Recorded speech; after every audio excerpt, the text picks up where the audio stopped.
Cancer may be a broad term, which describes the disease that results when cellular changes cause the uncontrolled growth and division of cells. A cell receives instructions to die in order that the body can replace it with a more modern cell that functions better. Cancerous cells lack the components that instruct them to prevent dividing and to die. As a result, they build up within the body, using oxygen and nutrients that might usually nourish other cells.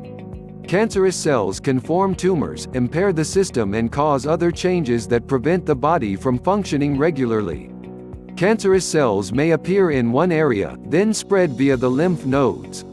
These are clusters of immune cells located throughout the body. According to WHO, the worldwide cancer burden is estimated to possess risen to 18.1 million new cases and 9.6 million deaths in 2018.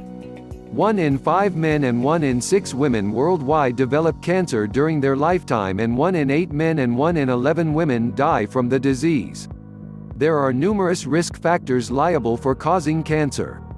Besides biological, environmental and occupational risk factors, lifestyle-related factors also play a big role within the development of varied sorts of cancer. Lifestyle factors.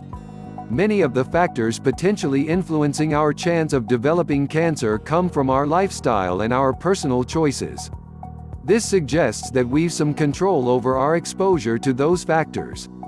Variety of modifiable lifestyle factors liable for causing cancer are as follows. Overweight and obesity. Globally, it's estimated that 3.6% of all new cancers in adults are due to excess body weight. Greater body fat has been identified as evidence of gallbladder, advanced prostate and ovarian cancers.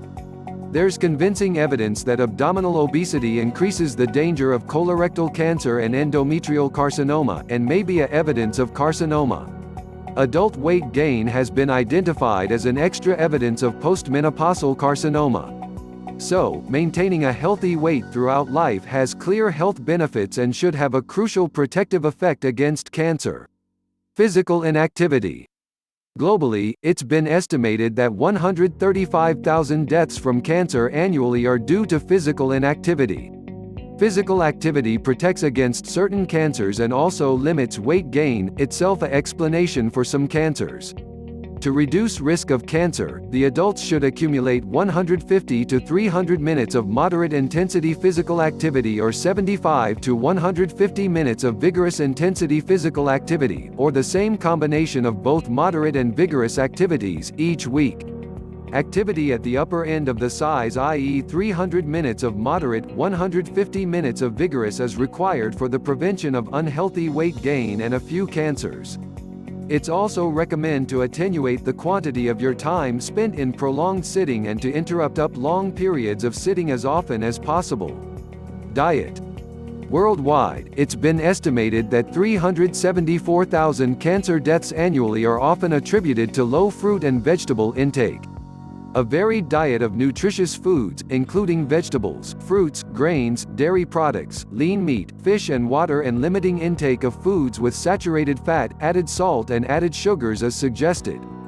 The Quality Dietary Guidelines recommend consuming 5 servings of vegetables and 2 servings of fruit per day and limiting meat consumption to 455 grams of lean meat per week, i.e. up to 65 grams per day. Tobacco. WHO identifies tobacco use because the single greatest avoidable risk factor for cancer mortality worldwide and estimates tobacco use to cause up to 1.5 million cancer deaths annually. Tobacco smoke has an impact on the broader population through exposure to second-hand tobacco smoke. There's also a danger of third-hand smoke. It's the residue of nicotine and other chemicals within the tobacco, which clings to clothes, furniture, drapes, walls, bedding, carpets, dust, vehicles and other surfaces long after smoking has stopped. People are exposed to those chemicals by touching contaminated surfaces or inhaling the off-gassing from these surfaces. Quitting smoking reduces the danger of lung and other major cancers. 5 years after quitting smoking, the danger of mouth, throat, esophageal and bladder cancers is halved, and therefore the risk for dying from carcinoma drops by half after 10 years. Quitting smoking also can contribute to both short and long-term improvements in health, including a drop by pulse and vital sign, improved circulation and lung function, and reduced risk of coronary heart condition and stroke. WHO reports that folks of all ages, who have already developed smoking-related health problems, also can benefit by quitting smoking. Alcohol. WHO has estimated that excess alcohol consumption is liable for 351,000 cancer deaths internationally annually. The increased risk of cancer commences at a coffee level and increases with higher levels of alcohol consumption. When taken together, tobacco smoking and alcohol interact synergistically to extend the incidence of cancers of the upper alimentary canal. Generally, it's considered safe to limit consumption to no quite 2 drinks each day for men and 1 drink each day for ladies. UV radiations. According to WHO, there have been 65,000 melanoma-related deaths internationally in 2000. There's strong evidence that UV-emitting tanning devices, solaria, cause melanoma of the skin and eye and are positively related to epithelial cell skin carcinoma. An increased melanoma risk is related to solaria used before the age of 30. So as to scale back UV exposure and promote use of sunscreen and protective attire, a change of our attitude is required. Infections. Globally, an estimated 16.1% of latest cancers are attributed to infections. However, estimates vary greatly between regions. Consistent with the Planet Cancer Report 2008, human papilloma virus, Helicobacter pylori, and hepatitis B and C viruses are identified because the principal infectious agents, accounting internationally for 6.1%, 5.4% and 4.3% of all cancer cases respectively.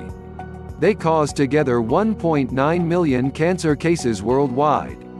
Therefore, taking adequate preventive measures will go an extended way in preventing development of the many cancers. The bottom line.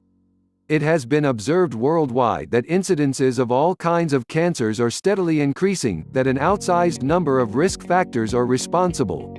No matter all other risk factors, our lifestyle is liable for the event of the many sorts of cancers.